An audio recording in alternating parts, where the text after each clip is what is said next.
और संभल में हरिहर पदयात्रा शुरू होने से पहले ही माहौल बहुत ज्यादा गर्म हो गया है। कैला देवी चौराहे पर लगाए गए बैरियर महंत ने हटवा दिए हैं। कैला देवी मंदिर आने वाले लोगों ने ये बैरियर को हटाया है। सुरक्षा को देखते हुए पुलिस ड्रोन से निगरानी कर रही है। आपको बता दें कि संभल में हरि मंदिर के इसके 1 साल होने पर पदयात्रा का ऐलान किया गया है। थोड़ी देर में पदयात्रा शुरू होने वाली है, लेकिन आप तस्वीरों में देख सकते हैं भारी तादाद में वहां पर साधु संत और लोग इकट्ठा हो गए। जो बैरियर पुलिस ने लगाया था एहतियात के तौर पर उसे हटा दिया गया। बातचीत करने के लिए सुनील कुमार इस वक्त फोन लाइन पर हमारे साथ जुड़ गए हैं। सुनील, जिस बैरियर को लगाया गया था कि वहां पर किसी तरह से माहौल खराब ना हो, अब उस बैरियर को बताया जा रहा है हटा दिया गया है। कहां तक ये पदयात्रा आगे पहुंची है, कितने लोग शामिल हैं और सुरक्षा के किस तरह के इंतजाम इस बैरियर हटाने के बाद? देखिए मैं आपको बता दूं कि संभल में जहां जामा मस्जिद पर पुलिस की सुरक्षा है, तो वहीं पर कैला देवी धाम पर प्रशासन की खास नजर है। ये इलाका पूरा छावनी बन गया है। यहाँ पर सीओ है, एसपी है, पीएस हमारा और कई थानों के यहाँ पर पुलिस मौजूद है। दरअसल में कैला देवी चौराहा पर पुलिस ने एक बैरियर लगाया था, जिससे कैला देवी धाम का रास्ता बंद हो रहा था। लोगों को आने में असुविधा हो रही थी, जिसके बाद कैला देवी के महंत तमाम स्थानीय लोगों के साथ जो तमाम सारे लोग पदयात्रा में शामिल आए हैं उनके साथ पहुंचे, जहां पर नारेबाजी करते हुए लोग। कहां जाने वाली है ये पदयात्रा और क्या पूरे मार्ग पर इसी तरह से सुरक्षा व्यवस्था चाक चौबंद है?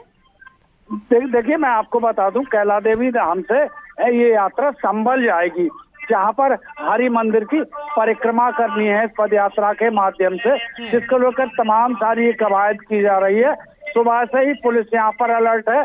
वहीं पर कैला देवी धाम पर यात्रा में शामिल होने को तमाम साधु संत पहुंचे हैं, तमाम स्थानीय लोग हैं और लगातार लोग यहाँ पर पहुंच रहे हैं। जी चलिए ठीक है, बहुत बहुत शुक्रिया आपका जानकारी देने के लिए। आगे भी इस पर आपसे अपडेट लेते रहेंगे। तो कैला देवी चौराहे से बैरियर को हटा दिया गया है। कैला देवी यात्रा है जो संभल तक जाएगी, लेकिन इस दौरान पुलिस की सुरक्षा व्यवस्था भी चाक चौबंद दिखाई देगी। और बस्ती में दूल्हा बारात लेकर पहुंचा, लेकिन उससे पहले कि वो शादी कर पाता, एक महिला वहां पर पहुंच गई। खुद को दूल्हे की पहली पत्नी बताने लगी। काफी देर तक हंगामा चलता रहा, शादी को रोकना पड़ा। देखिए सर ये रिपोर्ट।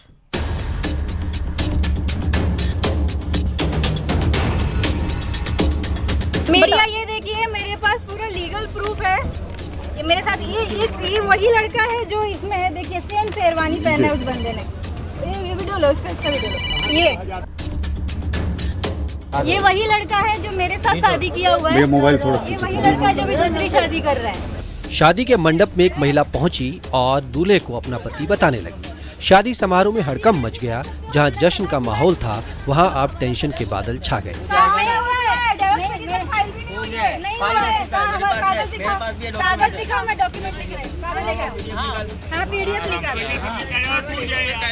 महिला गुजरात की रहने वाली है। उसका दावा है कि वो दूल्हे की पहली पत्नी है। दोनों का तलाक नहीं हुआ तो आखिर शादी कैसे हो सकती है? 9 साल से हमारा लव मैरिज था। अच्छा, 9 साल से हमारा लव मैरिज था। फिर हमने ये शादी की है। अच्छा, उसके बाद हमने ये शादी की हुई है। अच्छा, और ये आदमी दूसरी शादी करने जा रहे हैं। मेरे से नहीं हो तो लाखों रुपया का मैं स्टेटमेंट आपको दिखा सकती हूँ। लाख रुपया ये बंदा मेरे से ले चुका है। महिला का दावा है कि बस्ती का रहने वाला दूल्हा पहले गुजरात के अंकलेश्वर में पढ़ाई करता था। इसी दौरान दोनों एक दूसरे के करीब आ गए, जिसके बाद 9 सालों तक इनका प्रेम संबंध चला। साथ में जीने मरने की कस्में खाते हुए दोनों ने जिंदगी भर साथ रहने का संकल्प लिया। दावा है कि दोनों परिवारों की रजामंदी से 30 मार्च 2022 को दोनों की कोर्ट में शादी हुई। इसके बाद परिजनों ने भी धूमधाम से शादी की। सब कुछ ठीक चल रहा था। उसके पति ने उसके खाते से लाखों रुपए अपने अकाउंट में ट्रांसफर करवा लिए। एक गाड़ी भी खरीदी। लेकिन कुछ दिनों बाद दोनों के बीच विवाद होने लगा। मामला कोर्ट में पहुंचा, लेकिन दोनों के बीच तलाक नहीं हुआ था। उसका पति बस्ती चला आया और यहाँ उसके परिजनों ने उसकी दूसरी जगह शादी तय कर दी। दूल्हा बैंड बाजा और बारात लेकर लड़की के घर पहुंचा, लेकिन उसकी पहली पत्नी को इसकी खबर मिल गई थी और उसने शादी वाले दिन हंगामा कर दिया। ये हमारे साथ स्कूल में पढ़ते थे। 9 साल से हमारा लव मैरिज था। अच्छा, 9 साल का हमारा लव मैरिज था। फिर हमने ये शादी की है। अच्छा, इसके बाद हमने ये शादी की हुई है। अच्छा, और ये आदमी दूसरी शादी करने जा रहे हैं, मेरे से नहीं हो तो लाखों रुपया का मैं स्टेटमेंट आपको दिखा सकती हूँ। लाख रुपया ये बंदा मेरे से ले चुका है। अच्छा, धनुकाई भी हुआ हाँ जी, और अब दूसरी शादी करने बैठे हैं। तो मेरा भाई आया और मुझे लेकर गया, लेकिन रिटर्न में ये मुझे लेने नहीं आए। इन्होंने बोला कि मैं तुम्हारे घर पे नहीं आऊँगा तुम्हें लेने, तुम्हें खुद आना है तो आ जाओ। मैंने बोला जैसे आप सामाजिक तरीके से मैं यहाँ पर आई हूँ, वैसे ही सामाजिक तरीके से आप मुझे ले जाइए। पर इन्होंने तुरंत ही 4 दिन के अंदर लीगल नोटिस भेज दी कि ये लड़की घर से भाग गई है, सारा गहना लेकर भाग गई है, और इसको अगर आना होगा तो अपने जो जिम्मेदारी है, जान की जिम्मेदारी की लिखान में करके लाएगी कि अगर तुम आओगी तो तुमको कुछ भी हुआ तो उसकी जिम्मेदारी पूरी तुम्हारी होगी। सूचना मिलने के बाद पुलिस भी मौके पर पहुंची। गुजरात से आई महिला बेहद गुस्से में थी। पुलिस ने उसे किसी तरह शांत करवाया, बाद में शादी को रोका। पुलिस आरोपी दूल्हे को अपने साथ लेकर गई। बहुत शादी करने का शौक है, शांति है, सारी बातें होंगी। जी मैंने शिकायत अंकलेश्वर में अपना पुलिस स्टेशन में किया, अपने निजी पुलिस स्टेशन में, एसपी ऑफिस में किया है, महिला पुलिस स्टेशन में किया है। बस्ती में मैंने एसपी ऑफिस में किया है, यहाँ पे जो लोकल थाना है वहाँ पे किया है। मैंने मीडिया का सपोर्ट लिया है।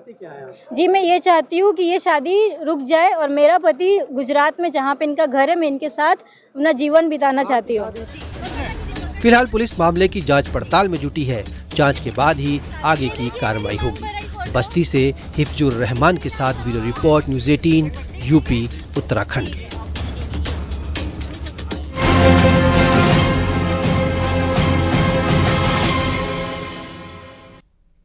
और साइबर ठगों ने दिल्ली बस धमाके की जांच के नाम पर झांसा देना शुरू कर दिया है। कानपुर में ऐसे ही 3 मामले सामने आए।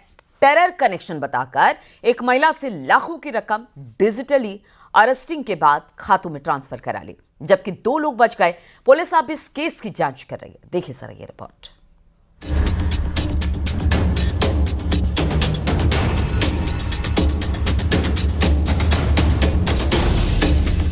डिजिटल अरेस्ट की अजब धमकी।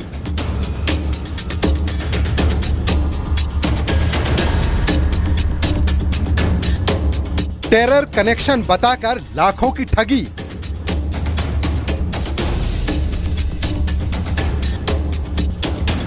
दिल्ली ब्लास्ट के बाद अनजान कॉल से सावधान।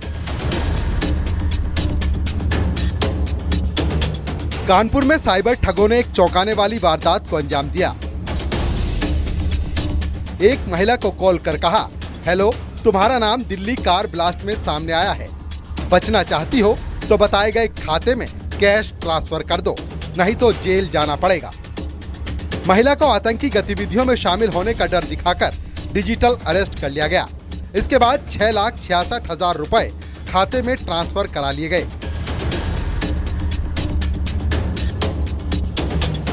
पीड़ित महिला ने इस मामले की शिकायत साइबर सेल से की है।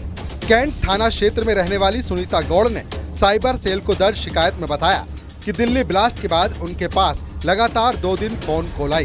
पहले दिन 10 नवंबर को खुद को एटीएस अधिकारी बताते हुए डराया धमकाया। अगले दिन एनआईए अधिकारी बनकर फोन किया गया। ठगों की धमकी से सुनीता इतना डर गई कि उन्होंने परिजनों को बताए बिना ही कैश ट्रांसफर कर दिया। ब्लास्ट के बाद एक महिला को फोन आया, जिसके बाद उसे कहा गया कि उसका नाम ब्लास्ट में है, उसे पैसे ट्रांसफर करने होंगे। उसे डिजिटल अरेस्ट किया गया और उससे लाखों रुपए की रकम ऐंठ ली गई।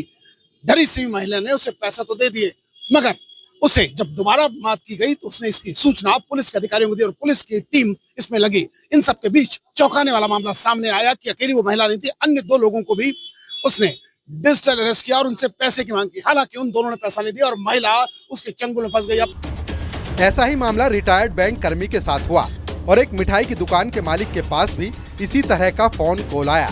साइबर फ्रॉड करने वाले ठगों ने फोन किया और आतंकियों से कनेक्शन के नाम पर डराया, कैश की डिमांड की, लेकिन ये लोग सावधान हो गए और पैसे नहीं दिए।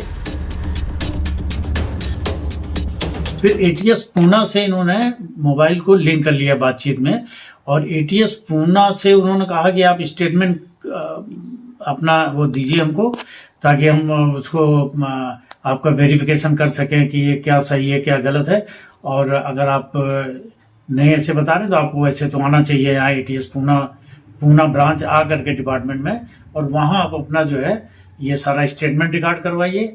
और फिर उन्होंने एक नंबर दिया कि इसको जो है आप ऐड कर लीजिए व्हाट्सएप नंबर पर और वीडियो कॉल करेंगे, उसका आपको जवाब देना है और घर के एक कमरे में बिल्कुल सेपरेट रिजर्व हो जाइए। कानपुर पुलिस ने इस मामले में जांच पड़ताल शुरू कर दी है। कानपुर की एक महिला मिसेस गौड़ के साथ डिजिटल अरेस्ट का फ्रॉड होता है, जिसमें उनको ये बताया जाता है कि आपका नंबर और आपका नाम आतंकवादी गतिविधियों में पाया जा रहा है। ये घटना दिल्ली ब्लास्ट के बहुत आसपास होती है, तो इस